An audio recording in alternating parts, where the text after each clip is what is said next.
Kolkata night Riders আর রাজস্থানের মধ্যে যে ম্যাচটা হলো সেটা কোনো ম্যাচ ছিল না, এটা একটা অ্যাবসলিউট সিনেমা।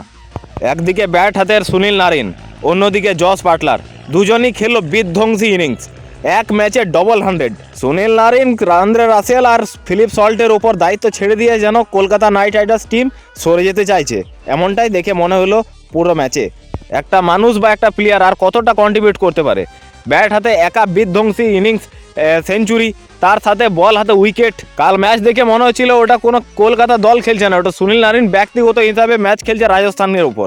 ব্যাটে বলে খারাপ পারফরমেন্স আসতে পারে, কিন্তু ফিল্ডিং সেটা তো নিজের হাতে থাকে।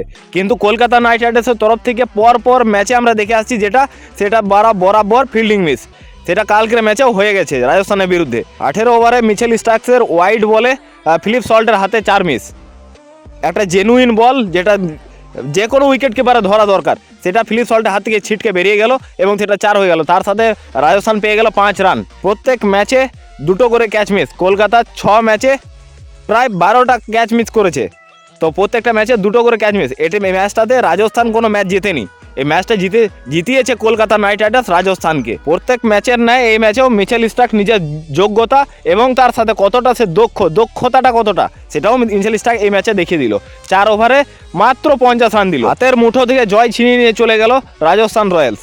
সেখানে কৃতিত্ব বাটলারকে দিতে হয়, রাজস্থানের প্রত্যেকজন প্লেয়ারকে দিতে হয়, যারা একটা বলের পেছনে জীবন দিয়ে দিচ্ছিল ফিল্ডিংয়ের সময়। কিন্তু তার উল্টো দিকে কলকাতা নাইট রাইডার্স একে অপরকে ব্লেম করে যাচ্ছিল। কলকাতা নাইট রাইডার্সের যেটা সব থেকে বড় অভাব, সেটা হলো টিম স্পিরিট। যে জিনিসটা চলছে বর্তমানে আরসিবির সাথে, আরসিবিতেও একই জিনিস চলছে, আর সেই রকমই একটা ছোট ঝলক কলকাতা নাইট রাইডার্স দেখিয়ে দিল, যেখানে কোনো টিম স্পিরিট এলোই না। একটা বোলার যখন একটা ব্যাটসম্যানে পরিণত হয়ে যায় তখন সে বিধ্বংসী ইনিংস খেলে, আর সেটাই করে দেখালো সুনীল নারিন কলকাতার বুকে। প্রথম ম্যাচ থেকে গৌতম গম্ভীর যে আশা ভরসা নিয়ে সুনীল নারিনকে ওপেন করতে পাঠিয়েছে, তার যোগ্য সম্মান দিয়ে যাচ্ছে সুনীল নারিন পর, এবং তার সাথে প্রত্যেকজন বিদেশি প্লেয়ার, শুধু মিচেল স্টার্ক ছাড়া। একটা এত বড় বোলার, এই বোলারের উপর কি করে ভরসা রাখা যায়? একটা ম্যাচ ভালো খেলে তারপরে ম্যাচে সে হেগে দেয়।